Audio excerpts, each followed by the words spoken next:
Okay, this exercise of abstract class and then use of abstract methods. Okay, we did something quite similar if you go back to exercise 11.2. Okay, I already opened it here. So if you go back, we need person class, students, employee, faculty. Okay,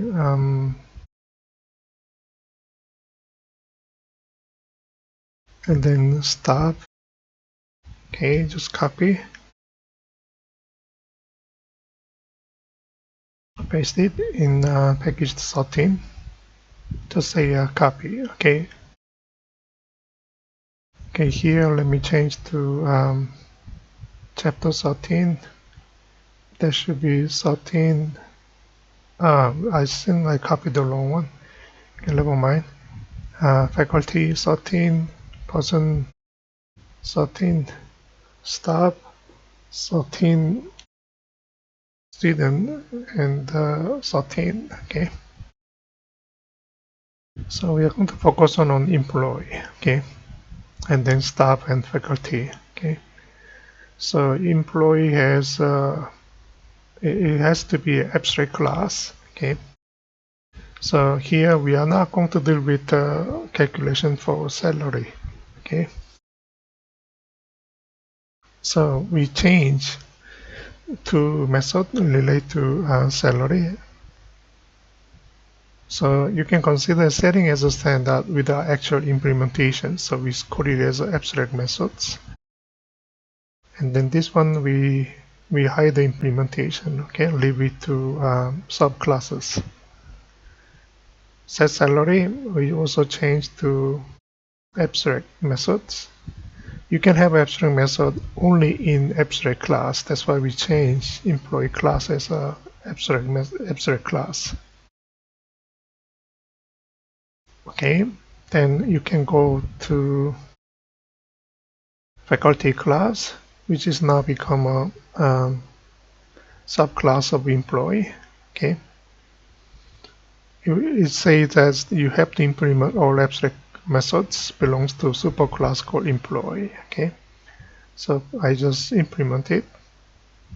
Okay, it's not actually implementation, more like a generated code by NetBeans. Okay, let me replace actual implementation. As we know, this should be return salary. So let me go back.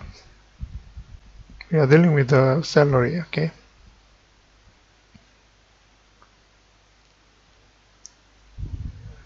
So you can consider this line as a return salary.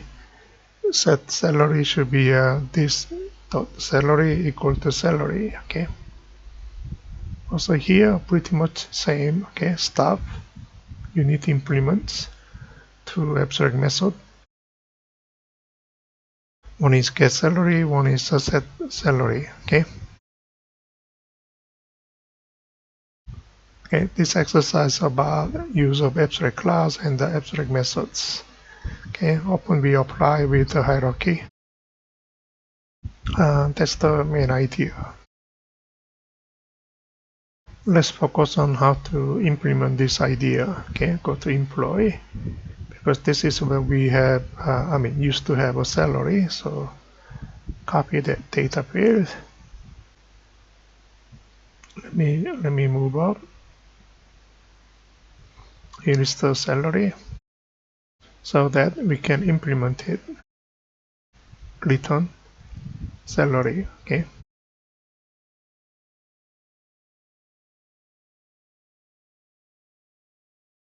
Okay, return this dot salary equal to salary.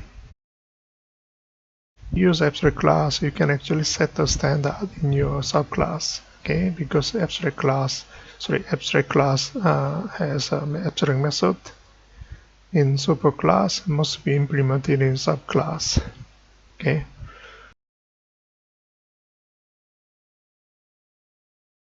It's the same thing. This dot salary equal to salary.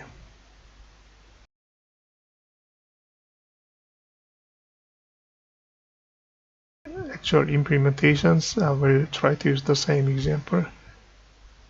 Let me just copy all so that I can explain one additional concepts. Okay. Okay, just say cancel. Okay, you don't have to import class. Now you can see line number 26. Okay. So if you look at line number 6, which is it's an abstract class, you cannot construct the object directly with the abstract class. Okay, you have to use its subclasses. Okay, so employee. Okay, you have to commit it out. But we use faculty class and then staff class. Then we can assign the new salary.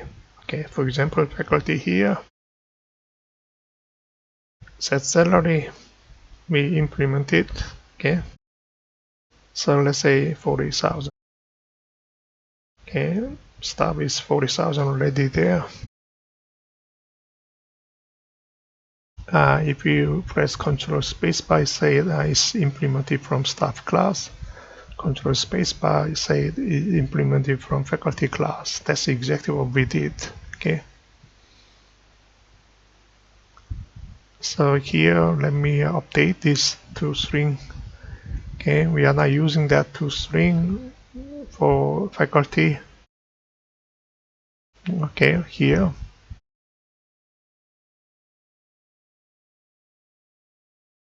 Let me use the toString.